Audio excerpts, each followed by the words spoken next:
¿Cuál es el fenómeno que nos acompaña desde que nacemos hasta que morimos? El que nos interpela para hacer de la identidad un proceso permanente. El que nos sitúa ante los demás y ante nosotros mismos desnudos, con toda la amplitud de la palabra desnudo. ¿Qué fenómeno será aquel que nos conduce a través de los placeres, de los cuerpos, de los tabúes, pero también a través de la vulnerabilidad, de la duda permanente, del anhelo del otro? Hoy vamos a hablar de sexualidad, de deseo y también de mucho, mucho amor. Ediverso, un podcast donde demostramos que la diversidad es la normalidad. Bienvenidos, esto es Ediverso y hoy tengo conmigo a la mejor compañía que puedo tener, a mi alter ego, Némesis y sexbomb de mesilla de noche. Alex Macho, ¿qué tal? Muchas gracias. Hoy me ha gustado mucho tu introducción. Yo estoy con Josué Gómez, la persona que trae cerebro a este podcast. Y además hoy estoy muy contento porque como veis tenemos set nuevo y yo me siento un poco como cuando quiero correr. Que voy, me compro un montón de cosas como si fuese muy profesional y luego me da miedo no estar a la altura. Pero bueno, vamos a intentarlo. Pero vamos, muy contento. Y hoy me toca presentar a nuestra Ediversa de hoy. Lo he dicho bien, ¿has visto? Anabel Mira, que es además de amiga, compañera de la Fundación EDI, donde es sexóloga. Bueno, es sexóloga en general de la vida, pero ahí actúa como tal. Y nada, bienvenida Anabel y nos vas a contar un montón de cosas interesantes hoy, ¿no? Sospecho que sí. Espero que sí. Muchas gracias por acogerme en el programa de hoy. Una cosa importante antes de empezar, soy sexóloga, no follóloga, para que no haya después giros de guión raros. Una está incluida en la otra, pero no es todo, ¿no? Efectivamente, por fin entiendes algo. Genial. Me ha costado, hemos estado 15 minutos antes. Y no tienes que preocuparte porque se ponga celoso, porque hemos leído la introducción entre los dos, porque tenemos una relación no monógama, o sea que no hay problema. No pasa nada, porque solo han pasado muy poquitos capítulos hasta que ya han dicho, oye, tú quítate de aquí. El siguiente capítulo no salgo. Vale. Pues si os parece empezamos con la entrevista. Estupendo. Vamos a preguntarte un poco preguntas sobre tu profesión, ¿sí? Y también sobre tu experiencia en la Fundación EDI, que luego contaremos un poco más específicamente qué es la fundación y qué es lo que haces tú. Vale. Lo primero que me gustaría saber es qué crees que sigue faltando en la educación en general, en la educación sexual en general en la sociedad. ¿Qué crees que es la mayor carencia que hay? Pues yo creo que toda, porque no por ser pesimista, pero realmente lo hablaba anoche con mi pareja hablando un poco de las preguntas que íbamos a hablar hoy, y nos preparan toda la vida, ¿no? Para elegir carrera, para trabajar el éxito, tener un trabajo, dinero, pero nadie nos educa en cómo relacionarnos también con los demás, ¿no? Y no solamente a nivel sexual, con los genitales, sino también a nivel afectivo o a nivel relacional. Hay carencias de todo tipo. También se sigue pensando que todo lo que tiene que ver con la sexualidad es lo que hacemos con los genitales y es evidentemente, como hemos hablado antes, una punta del iceberg y una parte muy mínima de lo que realmente implica la sexualidad de una persona. Entonces, para mí, yo creo que es un reclamo que hacemos todos los sexólogos. La educación sexual debería ser algo transversal que empieza en la infancia, incluso en preescolar. Pero bueno, es lo que hay, ¿no? Y oye, o sea, antes hablábamos también fuera de cámaras, que eso es una sí. cosa que tenemos que grabar todo lo que hay porque da para otro capítulo. Pero oye, como algunos temas, pues siempre pueden herir ciertas sensibilidades o puede ser complicado. Yo entiendo que es todo lo que tiene que ver con el sexo, aunque el sexo es más de lo que todo nos puede venir a la cabeza en un momento determinado. Uh-huh. No a mí, pero a algún amigo o lo que sea.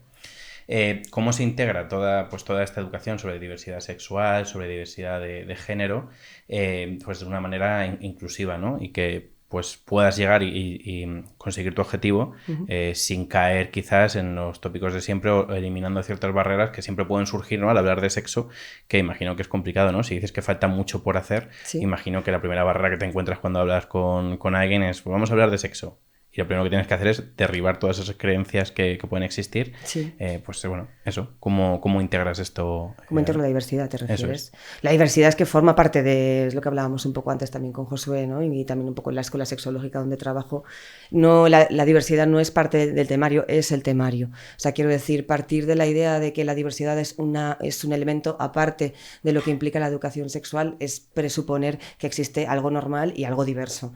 Y realmente todas las sexualidades son diversas, no hay una igual a otra, afortunadamente, y es ahí donde está todo el atractivo también y todo el intríngulis de la sexualidad. Oye, hablando de diversidad, sí. Nuestra maravillosa fundación, donde hay un espectro fantástico de diversidad. Sí. Vamos a contar un poco en qué consiste la Fundación EDI. Bueno, la Fundación EDI es una fundación que acoge a personas de 18 a 30 años que han sufrido LGTBI-fobia, normalmente en el hogar, también en la pareja, pero normalmente en el hogar, pues que o les han echado de casa o sufren violencia directamente allí. Les acogemos durante un año y les damos todos los recursos que necesitan para emanciparse, en el sentido más general de la palabra emanciparse, no solamente económicamente, sino también emocionalmente y sexualmente, por supuesto, identitariamente, etcétera, etcétera.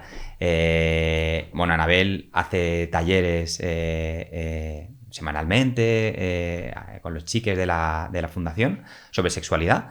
¿Qué te llevó a empezar a colaborar con la fundación? Pues la fundación la conocí a través de un amigo que fue de los primeros voluntarios de EDI. Y bueno, conecté enseguida con los valores que supone la fundación. Me enamoré del proyecto de Fernando y Emeterio, de su generosidad y de sus ganas de cambiar un poco las cosas desde dentro. Y bueno, al final mi profesión yo creo que también es un activo, ¿no? Es un cambio, es un motor de cambio social que a mí me lo pareció siempre a través de la educación. Y bueno, pues meterme ahí es un poco activismo, es un poco buscar un poco de reparación y es un poco intentar apuntar entre todos hacia mi trabajo y con lo que sale de la fundación hacia un lugar más justo y donde la intolerancia y todos los temas de LGTBI-fobia que existen actualmente no existan, ¿no?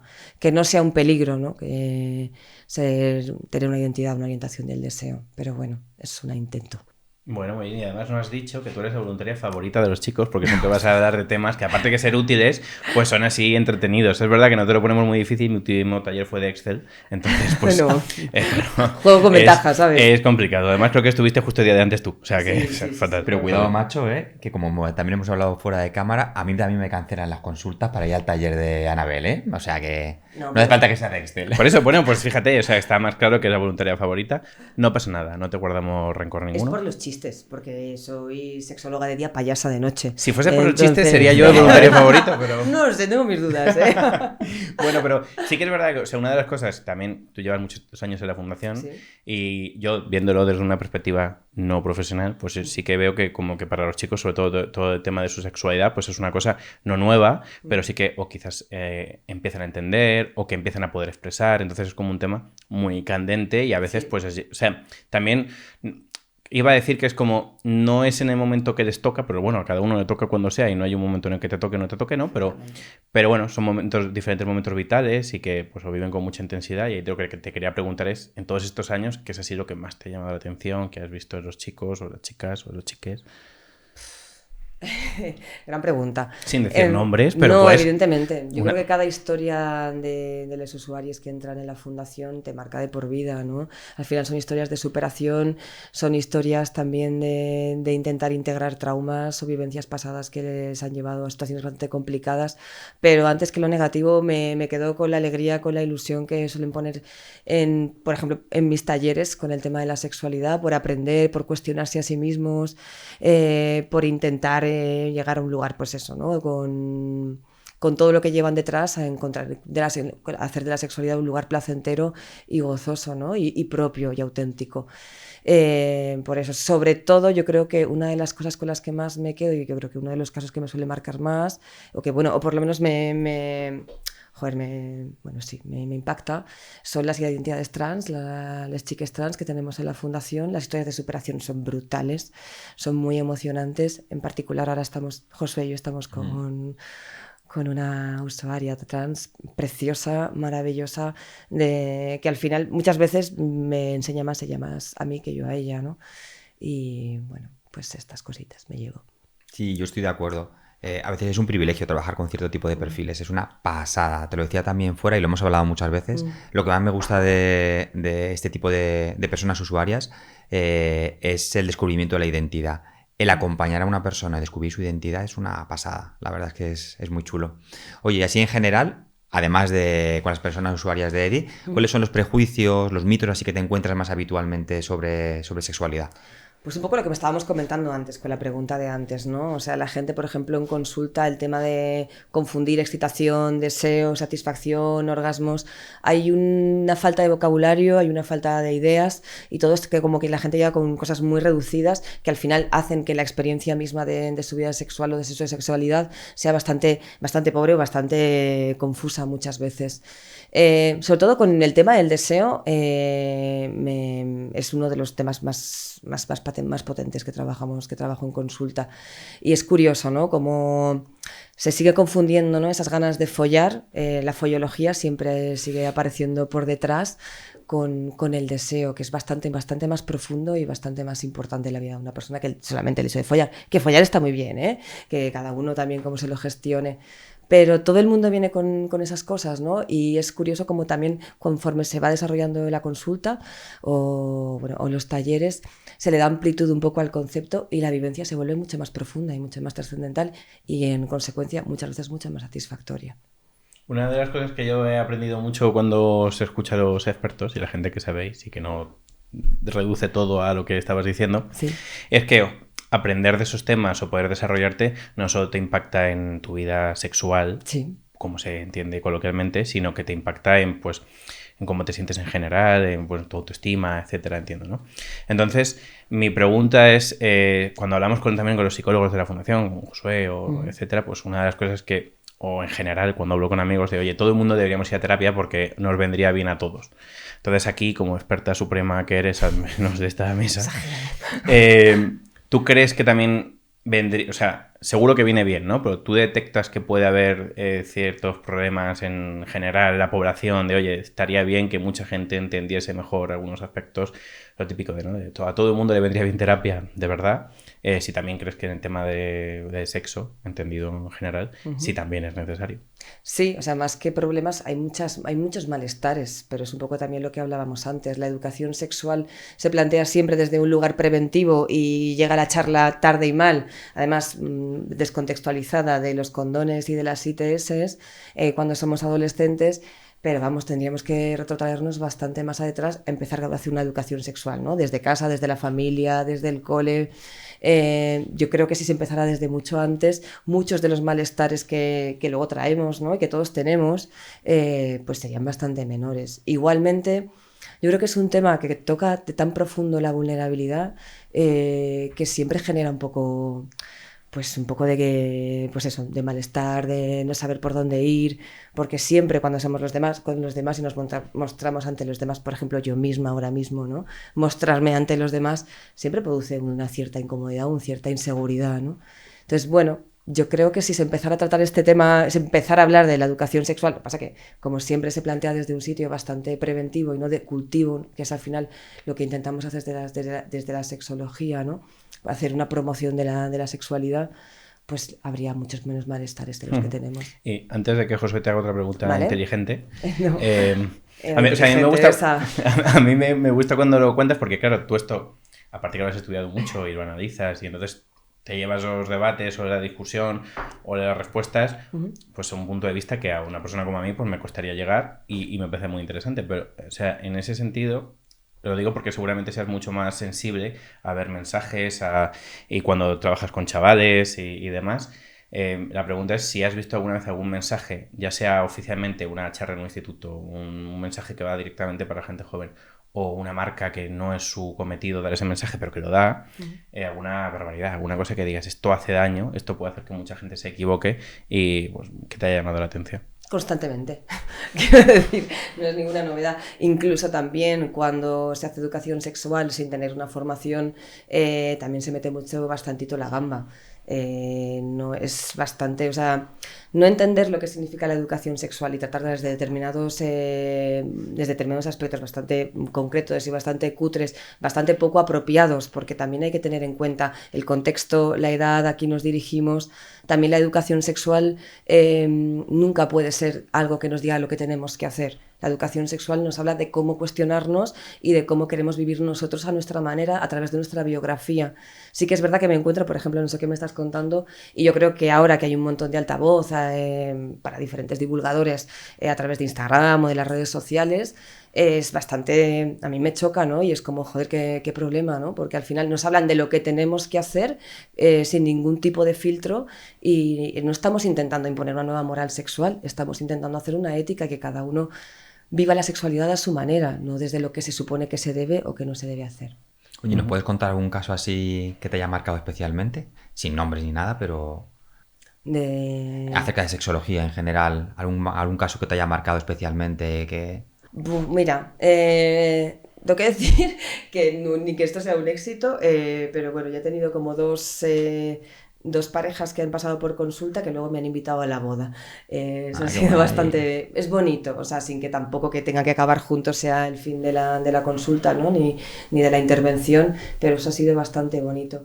Creo que cada caso, al final, cuando conectas con la persona y la acompañas desde ese lugar de sufrimiento, porque la mayoría de personas que vienen a consulta vienen desde ese malestar y desde un sufrimiento, cuando las vas acompañando un poco hacia un lugar de encontrarse bien, que les ves contentas, que las ven satisfechas, que las ves que están viviendo la sexualidad desde un lugar bastante más gozoso, eso es una pasada. Y creo que eso es en general, o sea, creo que no podría quedarme con un caso concreto, sino cada una de las personas con las que pasan consulta o las que pasan por los talleres. Genial. Oye, o sea, te quería hacer una pregunta que se presta mucho a que la respondas a cámara y entonces me he acordado de que nuestro padrino, ¿Sí? Vale. Tigrillo, nos recomendó hacer movimientos a cámara. Vale. Y entonces ahí me he acordado, digo, he perdido la oportunidad de, oye, estamos hablando de la Fundación EIR y demás y tenemos otro capítulo que si quieres, pues lo puedes escuchar porque ahí hablamos con los fundadores y se cuentan muchas historias chulas. Cuña publicitaria. No estaba planificada, como podéis imaginar. Pero bueno, la pregunta es, porque se presta mucho a poder mirar a la cámara, es, oye, si pudieses transmitir un solo mensaje en una frase para la gente que nos escucha, sobre sexualidad, evidentemente, ¿cuál sería? Habiendo dicho antes que soy muy reacia a los mensajes generalistas, pero sin embargo, creo que sí que habría uno, que es un aforismo griego, que es, bueno, mal atribuido a Sócrates, pero bueno, conócete a ti mismo, que cada uno de nosotras, de nosotros o de nosotres haga el ejercicio de ir un poco más allá de lo que le han enseñado y que se cuestione a sí mismo y que se conozca, ¿no? Y conocerse a sí mismo no es matarse a pajas, que también suele ser un poco siempre el mensaje. Muy bien. Pues ya sabes, conócete a ti mismo. Y nada, ahora vamos a pasar a una sección nueva que además vamos a repetir muchas veces porque vas a venir con nosotros muchas veces. ¿No van a ver? Sí. Buena noticia. Sí, te lo preguntamos así pues grabando vale. para que pues tengas... Ya no puedes decir que no. Yo no puedo decir que no, vale. Eso es. No digo que no. Que es una sección donde además no vas a estar sola, sino que te va a acompañar Alejandro Fernández, que también es psicólogo y sexólogo de la Fundación, y vamos a leer algunas preguntas anónimas que nos llegan y tú también puedes enviar la tuya para la próxima edición. Vamos a responder a preguntas anónimas sobre sexo en general, entendido. Entonces puedes mandar tus preguntas de sexo para la próxima vez que lo hagamos, saldrá aquí en pantalla y la persona que edite esto se acordará de mí en este momento. Aquí entre los dos. Eso es. Entonces, nada, bienvenido Alejandro Fernández, psicólogo y sexólogo de la Fundación. Bueno, de la vida en general, pero como la Fundación. Como veis, pues yo no aprendo de los errores. Y nada, bienvenido. Pues muchas gracias, encantado de aquí venir. Y te unes a Anabel para ver cómo respondéis estas preguntas. Yo estoy convencido que ella sola hubiera valido. Yo no sé para qué me llamáis aquí. Nada. Para hacerle llevar la sola. Sí, vamos. Para pasar de trío. Terminaremos siendo un grupo musical. ¿No? Sí, totalmente. Para pasar de trío a orgía, ¿no? Sí, también. Uno más de dos. No falta alguien más. Sí. Orgía es 3, yo pensaba que era dúo, trío y orgía. No. Ah, vale, pues esa es mi primera pregunta. Más de dos ya. Venga, la segunda, Alex. Muy bien. Venga, pues nuestra primera pregunta viene desde Ciudad Real. Juan Carlos, 33 años. Que son anónimas, La primera pregunta es, oye, ¿cómo saber si tu relación es tóxica? Y si estás en una relación tóxica y te das cuenta, ¿cómo actuar? Bueno, pues bastante difícil la pregunta, ¿no? Primero porque todas las relaciones son completamente distintas. Incluso yo me he llegado a encontrar que hay ciertas situaciones que a lo mejor hay personas que no pueden llegar a tolerar y que a lo mejor entre ellos puede llegar a funcionar o ser algo, digamos, funcional. Entonces, el principal objeto que yo miraría sería qué nivel de malestar me está generando esto. Es decir, si al final me está afectando en algún nivel. Y para mí, básico en una relación de pareja siempre sería la comunicación. Es decir, el entender que no podemos tener comunicación, que no se pueden expresar cuáles son mis necesidades, que yo puedo estar poniendo límites, que estos límites reiteradamente no se respetan, que se hacen peticiones y que se ignoran, que realmente estamos constantemente hablando sobre los mismos problemas, pues podría ser una bandera roja que tendríamos que revisar. Y cuando aparecen esas banderas rojas, ¿Algún consejo para...? Yo es que tengo unos cuantos amigos que están atentos ahora mismo. Vale, no, banderas rojas puede haber muchísimas, ¿no? Y además, yo creo que en una relación de pareja tampoco es malo que pueda haber algún tipo de problema. Es decir, si todo es ideal, también a lo mejor algo está pasando ahí. Es decir, el hecho de que puedan suceder problemas, que podamos hablarlos, comunicarlos, poderlos ir solucionando, eso garantiza que a futuro nuestra relación va a ir cambiando y vamos a poder ir evolucionando en función de las necesidades que tengamos. Entonces, lo primero es no tener miedo a esos problemas. Ahora, ¿contamos con las herramientas suficientes para poder solucionarlo en el momento en el que se dan? ¿Vale? Y eso es un poco yo lo que iría mirando, es decir, que no haya faltas de respeto, que no haya violencia, que no haya agresiones de tipo físico o psicológico. Es decir, si a mí ya me están diciendo que no me quieren, pues puede ser una red flag en la cual yo tengo que salir de ahí corriendo echando patas. Y sobre todo, pues eso, valorar que hay cierto feedback, que hay que se va evolucionando en el mismo sentido de las dos personas, o las tres, o las que sean, ¿vale? Y luego más individualmente se pueden ir mirando cada caso. La segunda pregunta que nos hacen es ¿por qué cuando tengo relaciones sexuales no llego a correrme o excitarme completamente? Y yo creo que lo podemos incluso ampliar a personas con problemas de eyaculación tardía, que tardan mucho en correrse o que tienen una falta de sensibilidad. La cuestión es la de siempre, ¿no? Que seguimos pensando en los encuentros desde la misma secuencia lógica que no es la que a veces se corresponde con nuestra vivencia. Con eso me refiero. Seguimos pensando que un encuentro hay calentamiento, que no sé qué significa el calentamiento, porque, no sé, los preliminares, esos famosos preliminares, que no son preliminares de qué, porque una relación puede ser completa simplemente con unos besos. Tiene que haber una respuesta rápida del cuerpo, que será a través de la excitación, un orgasmo y después un desenlace, ¿no? de la historia. No, el cuerpo no siempre reacciona como nos gustaría que reaccionara, no se excita, o sea, al final el cuerpo también tiene un montón de factores por los cuales no responde, o estamos cansados, o estamos borrachos, o podemos estar drogados, o simplemente ha pasado un olor, o ha pasado un ángel, y nuestro cuerpo no está reaccionando de la manera que nos gustaría. El problema es que cuando nos genera ese malestar y ese sufrimiento es que seguimos pensando que no estamos dando la talla, que no sé qué es dar la talla, ¿no? O sea, seguimos pensando que tendríamos que reaccionar de una manera para que la relación fuera completa o satisfactoria, y eso al final también muchas veces genera muchísima más ansiedad, que por ejemplo con las personas con pene pues el tema de la erección se pierde mucho más fácil, o si estamos todo el rato que pensamos que tenemos que corrernos, el orgasmo nunca llega. Entonces al final es un poco eso, ¿no? Pensarnos no desde nosotros mismos y desde lo que estamos viviendo, más allá de las reacciones físicas que se supone que deberíamos tener, y no centrarnos en el placer y en la vivencia que estamos teniendo en ese momento. Oye, me gusta mucho que las preguntas que nos han mandado son súper diversas. Son de los chiques. Sí, son de nuestros usuarios. Sí.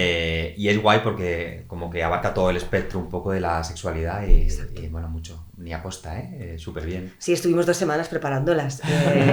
Se nos ocurrieron un montón. Sí, además las respondimos entre todos en los talleres, fue muy bonito.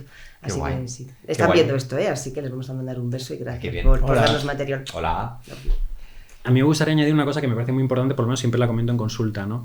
Que no podemos llegar a tener relaciones sexuales con exigencia, es decir, no tenemos que buscar una función, o sea, una finalidad. Es decir, cuando ya te están planteando esta pregunta de que no llego a correrme, que no alcanzo, están intentando buscar algo que no es el objetivo que estamos buscando, ¿no? O sea, que no es el fin último que estamos esperando. Es decir, Anabel ha explicado muy bien que nosotros tenemos que estar más centrados en el placer. Entonces, el empezar a desmontar desde el principio que no es necesaria tener una eyaculación durante una relación íntima, pues yo creo que es el comienzo para que empiecen a ver que la sexualidad es algo más grande. Pues la siguiente pregunta es acerca de una mujer transexual. Soy una mujer transexual, pero cuando me identifico con elementos masculinos me agobio un poco. ¿Qué me pasa? Pregunta difícil, ¿vale? Porque sobre todo no conozco el caso. Al final necesitaríamos orientarnos un poquito a saber cuáles son esos objetos masculinos, ¿no? Si estamos hablando que si es una conducta, si es una parte del cuerpo, si es el tono de voz, ¿no? A veces la morfología puede facilitar que te identifiquen como un hombre o como una mujer. Entonces, partiendo del hecho que pueda ser a lo mejor alguna parte del cuerpo, pues puede existir cierto tipo de rechazo al hecho de que yo me quiera identificar con una mujer y entienda que dentro de mi corporalidad pues no encajan unos genitales masculinos. Precisamente por eso muchas personas trans se plantean el hecho de sufrir cierto tipo de modificaciones para poder ir adaptando a la mejor, a la mejor versión que esperan de sí mismos. Una cosa que también me parece interesante es qué significa ser mujer y qué significa ser hombre. Al final también conviven en todos nosotros elementos masculinos y femeninos, y hay que entender que una mujer no es 100% femenina ni es 100% masculina. O sea, al final somos un continuo de elementos masculinos y femeninos, y no tenemos por qué estar siempre identificados con lo rosa o con lo azul. Yo creo que también mucha problemática se genera de la expectativa, ¿no? Y de ese planteamiento binario de lo que significa ser mujer y ser hombre, desde lugares totalmente estancos y como que solamente se puede ser una cosa o se puede ser otra, ¿no? Y yo creo que eso añade un sufrimiento a las identidades trans que no tiene tanto que ver con sus propias biografías, sino con las imposiciones sociales de lo que significa ser mujer y ser hombre. Y, o sea, otra pregunta que, bueno, no sé si va tan relacionada, pero me parece muy interesante, es, oye, ¿cómo afrontar el rechazo de alguien en una primera cita? Y luego, todavía más interesante es, oye, cuando pasa lo contrario, o sea, primero, ¿cómo afrontar el rechazo? Y luego, ¿qué pasa si el que no te gusta es a ti, ¿no? ¿Cómo actuar? Bueno, pues las primeras citas yo creo que son un momentillo complicado, ¿no? Y sobre todo de muchísima vulnerabilidad. Una de las cuestiones también con las que varios elementos más principales con los que vamos a una primera cita es con un montón de prejuicios, ¿no? Y con un montón también de expectativas de lo que significa que va a ser, ¿no? Con el tema del rechazo, yo creo que es no tomárselo como algo personal. O sea, lo que no está gustando es la situación o la interacción que se está generando. No es que no me estoy gustando yo como persona, que es que muchas veces nos lo llevamos a ese plano y es ahí cuando se convierte en algo bastante más doloroso y bastante más conflictivo. Y en el caso de que no nos guste, o sea, o que no queramos seguir adelante con la cita en cuestión, pues ser sinceros, no estoy cómoda, no es algo que tenga que ver contigo, sino simplemente que yo me apetecían unas cosas que no están pasando y no pasa nada, pero no tiene nada que ver contigo. Ahí ya depende la madurez emocional de cada uno, de que se lo lleve a un terreno, se lo lleve al otro, ¿no? Pero vamos, que un poquito arañadito seguro que salimos también de la situación. Sí, la verdad es que tiene que ser incomodillo. Vale, la siguiente pregunta es para también nuestro super experto Alejandro, y es, dentro de una pareja, ¿cuáles son sus fases o etapas? Y la pregunta es cómo sobrellevarlas todas. Estos chicos son muy inteligentes. Sí. Se hacen unas preguntas Sí. muy interesantes. Sí, es cómo sobrellevarlas, ¿no? Entiendo que también hay algunas que no hace falta sobrellevarlas y simplemente disfrutarlas, o sea, alguna buena habrá. Pero bueno, esa es la pregunta. Bueno, si no hubiera ninguna buena, no empezaremos nada. O sea, hay algunas que empiezan con calmar y terminan bien, otras que... Es decir, hay mucha diversidad. También en las parejas. Digamos, si tú coges un manual clínico, sí te va a decir que hay cierto tipo de fases, ¿no? Pero igual que pasa con las fases del duelo, pasa con otro tipo de etapas vitales, no tiene por qué venir, ¿cómo se dice?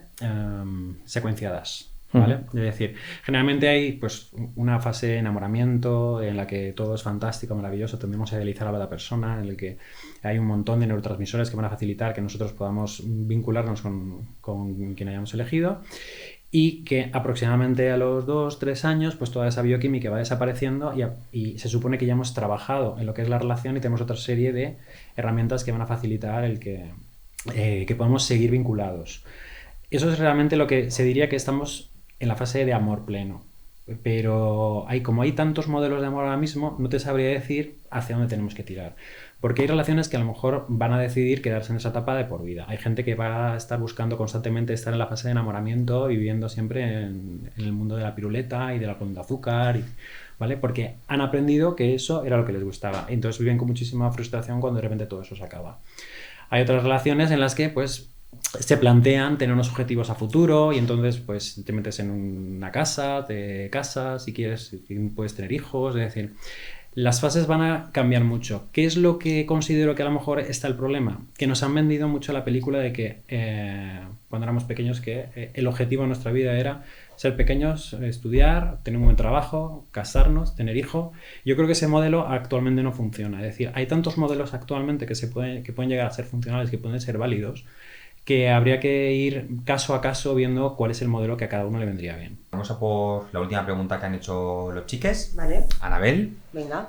¿Es normal tener un encuentro erótico sin penetración, sea de la forma que sea? Normal no hay nada. Y afortunadamente, que es un poco la pregunta, o sea, yo creo que un poco la trampa, ¿no? Cuando estamos intentando situar nuestros deseos en una norma de lo que significa que debería ser normal, estamos un poco hablando de lo que hemos hablado antes, ¿no? De entrar en morales sexuales, de lo que es correcto y de lo que no es correcto. normal, o sea, si es algo que realmente te apetece, o sea, si al final la satisfacción, el orgasmo no son cosas que vayan siempre de la mano, o sea, podemos tener un encuentro sin penetración, incluso que no haya ningún tipo de orgasmo y que sea un encuentro hiper mega satisfactorio. Podemos echar un polvo y tener una corrida enorme y que no sea absolutamente satisfactorio. Entonces, bueno, pues creo que iría un poco por ahí. Sí, un poco redunda un poco en el problema de la genitalidad, ¿no? Del Exactamente. centro del sexo relacionado con la genitalidad. Y es curioso porque además nuestros usuarios pues no son cis-heteros. No hay cis-heteros, puede haber personas trans, pero en el mundo hetero, también pero... homosexual también hay muchos todavía. Pero me refiero precisamente a eso, que es especialmente curioso que al final traslademos las normas heteropatriarcales Exacto. al final al mundo queer de alguna forma, ¿no? Totalmente, las vivencias, ¿no? Que sigan Total. estando mediadas por una norma que no es la propia, ¿no? Generar un poco, pues eso, pues su propia idiosincrasia, ¿no? Dentro de la erótica. Uh-huh. Vamos a recomendar algunos libros, pelis, series y demás. Cada uno de nosotros y de nosotras vamos a recomendar algo, ¿vale? Si os parece, empiezo yo. Venga. Es un libro que me recomendó Anabel.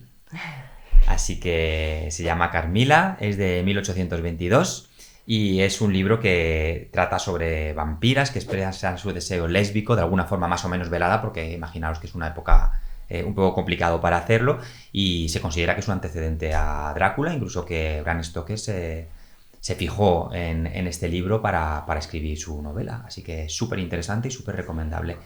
Y hot. Y muy hot, además. Muy hot. Alex, Muy bien, sí. Hoy además estoy muy contento porque por primera vez voy a dar una recomendación que ha salido de mí de verdad y no he tenido que leer las que dice Josué, que es mucho más culto que yo. Pero claro, no es tan profunda como la tuya, aunque Pero me me parece gusta que la está tuya bastante mucho, bien. Sí, no. O sea, mi recomendación es la serie de Sex Education de Netflix, que yo la vi por diversión y la verdad es que es súper divertida. A mí me parece que está muy bien y además así practico un poco el acento británico porque en Albacete hablamos mucho en inglés, pero de Massachusetts. Entonces, de Reino Unido, pues lo entreno así, vaya. Pero sí que me llamó la atención porque presenta mucha diversidad sexual desde o sea, cuando hablamos de diversidad sexual a alguien como yo, pues podemos pensar, bueno, vale, pues gays, lesbianas, heteros, no sé qué. Pero la serie presenta un montón de situaciones, pues alguien en silla de ruedas, diferentes tipos de edades, diferentes gustos, una complejidad que hay un montón de combinaciones que son como, oye, pues no había caído en esto y es muy interesante porque afecta a la sexualidad de la persona, ¿no? Y además creo que lo resuelve todo de una forma muy natural y queda bien. Seguramente Anabel, que es mucho más sensible que yo, pues ahí verá cosas de, pues esto podría haber sido mejor. Pero bueno, esa es mi recomendación, me parece bien, me he enrollado un poco, pero para una que he visto de verdad, pues aprovecho. Y no sé, ahora que, pues Anabel, por ejemplo. No está nada mal lo que has dicho, Alex. No, si yo decía serie. Ah, así que... Está muy bien, está muy bien. Gracias. Yo voy a recomendar una peli que me gustó muchísimo y que, bueno, creo que ganó un Goya hace un par de años, que es 20.000 especies de abejas, que narra la historia de una niña en el tránsito con su familia, los diferentes elementos de la familia, cómo van también viviendo ese tránsito, cómo lo vive la madre, cómo lo va viviendo también con la comunidad. Me resultó especialmente bonita y conmovedora y trata el tema desde una sensibilidad muy potente. También detrás había compañeros de Crisalis, que es la Asociación Española de Menores Transexuales, que está creo que ubicada en el País Vasco. Hay compañeras sexólogas trabajando allí y bueno, me parece uno de los... para conocer un poco lo que va significando un tránsito y más en la infancia, una película de absoluta referencia. Muy bien, pues ahora vamos contigo, Alejandro. Sí. Mi recomendación es Gay Sex de Gabriel J. Martín. Básicamente porque hay gente que a lo mejor que no tiene acceso a un psicólogo o un sexólogo y en un único libro pues tienen acceso a muchísima información sexológica que pueden llegar a consultar y luego ya en el momento que se sientan preparados pues dar el paso para poder pedir más ayuda. Oye, voy a abusar un poquito de vosotros y os voy a pedir que hagáis una pregunta a los oyentes para que reflexionen hasta la siguiente sesión de sexología. ¿Qué se os ocurre que podéis hacer? ¿Qué reflexión así general? Se me ocurre una.